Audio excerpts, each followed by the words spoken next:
Hello everyone, this is Maxwell Kale here today, and I'm going to be reading the poem, The Rime of the Ancient Mariner by Samuel Taylor Coleridge. And I'm going to separate the parts into separate videos. So here we go. Here's the first part. It starts off with a little blurb called Argument. How a ship having passed the line was driven by storms to the cold country towards the South Pole, and how from thence she made her course to the tropical latitude of the great Pacific Ocean, and of the strange things that befell, and in what manner the ancient mariner came back to his own country. Here you go, part one. It is an ancient mariner, and he stoppeth one of three. By thy long grey beard and glittering eye, now wherefore stoppest thou me? The bridge-groom's doors are open wide, and I am next of kin. The guests are met, and the feast is set. Mayst hear the merry din. He holds him with his skinny hand. There was a ship, quoth he. Hold off, unhand me, grey-beard loon. Estefoon's his hand dropped he. He holds him with his glittering eye. The wedding guest stood still, and listens like a 3 years child. The mariner hath his will. The wedding guest sat on a stone. He cannot choose but hear. And thus spake on that ancient man, the bright-eyed mariner.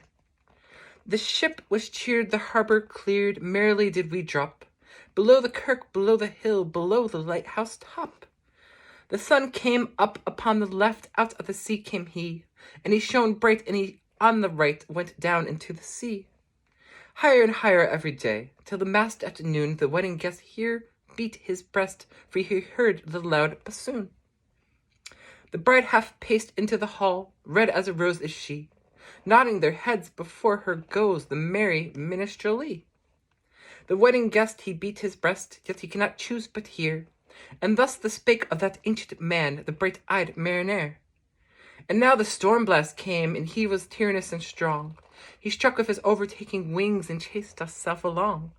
With swapping masts and dipping prow, as who pursued with yell and blow.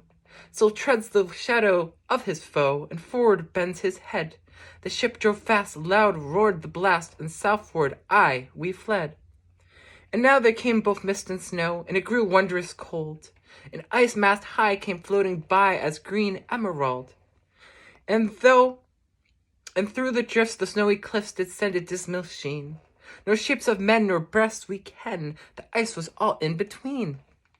The ice was here, the ice was there. The ice was all around. It cracked and growled and roared and howled like noises in a swound. At length it crossed an albatross. Through the fog it came as if it had been a Christian soul. We hailed it in God's name. It ate the food it ne'er had eat, and round it flew. The ice did split with a thunderous fit. The helmsman steered us through. And a good south wind sprung up ahead. The albatross did follow. And every day for food or play came to the mariner's hollow. In mist or cloud, on masts or shroud, it perched for vespers 9. Whilst all the night for the fog smoke white glimmered the white moon shine. God save thee, ancient mariner, for the fiends that plague thee thus. Why lookest thou so? With my crossbow I shot the albatross. So that was part one, and I hope you enjoyed it.